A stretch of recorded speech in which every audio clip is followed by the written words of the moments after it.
Now, this week, the Independent Electoral and Boundaries Commission, IEBC, staged a televised disciplinary hearing for Murang'a woman rep Sabina Chege over remarks she made a few days earlier in Vihiga County. Now, the Murang'a legislator is accused of allegedly suggesting that the election in 2017 was rigged and that the 2022 polls may also be tampered with. Of course, the matter is now with the IEBC, and whether the MP is guilty or not will be the Commission's decision to make. I'm, however, gratified and intrigued at the same time by this latest enthusiasm emanating from the electoral body. I'm gratified because the Commission has, for the first time in a long time, or perhaps ever, moved with speed to remind politicians that there is a referee in this game. I'm also gratified because this matter is playing out in the full glare of cameras and that the verdict will be the product of a very public hearing. And I hope this is only the beginning of many such sessions. But I'm intrigued by the sudden burst of energy at Anniversary Towers. Has the Commission only just realized that it has all these immense powers to summon the high and mighty of our politics? Where has it been all this while when the politicians have been making all manner of wild and sometimes extremely reckless statements on the campaign trail? In fact, how is it that the Commission has never reprimanded any politician for what are clearly premature campaigns? You see, according to the electoral calendar released by the IEBC itself, the official campaign period is scheduled to begin, get this, on May 29th, or simply put, a whole 3 months from now, which means that right now we should be enjoying all peace and quiet across the nation. Of course, that is hilarious because I don't know about you, but I don't remember when the campaigns really ever stopped from the last general election. The political noise, I dare call it that, has been grating at our ears for nearly 4 years now. What is IEBC to tell us about that? Put differently, what is this thing called official campaign period? And what is this that is going on now? If this is not official yet, what will happen from May 29th? The politicians coming to our living rooms, perhaps?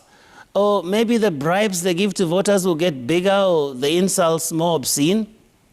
Will they increase the number of choppers or get more border-borders on their convoys? Maybe, but it would appear right now that the IEBC only has powers to, say, summon politicians when they talk about rigging. That is why I hope they will also be giving the country a chance to hear from the ANC leader Musalia Mudavadi, who alleged the other day that he got wind of an elaborate plan to steal the election just before he moved to Kenya Kwanza. He recounted how a powerful official in government allegedly told one of the Oka leaders that the election would be stolen in their favor if they joined Azimio la Umoja. Now, I bring this case up because rigging and claims of rigging are not to be taken lightly in this country. No one needs reminding how in 2007, 2008, this nation came so close to an implosion. And that was on the back of a disputed presidential election. In 2017, the country was forced back to the ballot after the presidential election results were nullified by the Supreme Court, citing what it called various illegalities and irregularities. Now, the IEBC should therefore take every word uttered about any possible rigging of elections with utmost seriousness. But the electoral body must go beyond that. You see, in the Bible, Jesus asked an intriguing question in the book of Matthew chapter 7, verse 3. He asks, and I quote, "Why beholdest thou the mote that is in thy brother's eye, but considerest not the beam that is in thine own eye?" In English, that question would sound like this: why do you look at the speck of sawdust in your brother's eye and pay no attention to the plank in your own eye? You see, the IEBC can summon and grill all the politicians it wants. It can breathe fire and brimstone and the slightest noise from the campaign trail. But that will not be enough. First, it must apply the rules without fear and without favor. Secondly, and more importantly, the IEBC must now do a self-reflection and assure the country that all is truly well on the road to August 9th.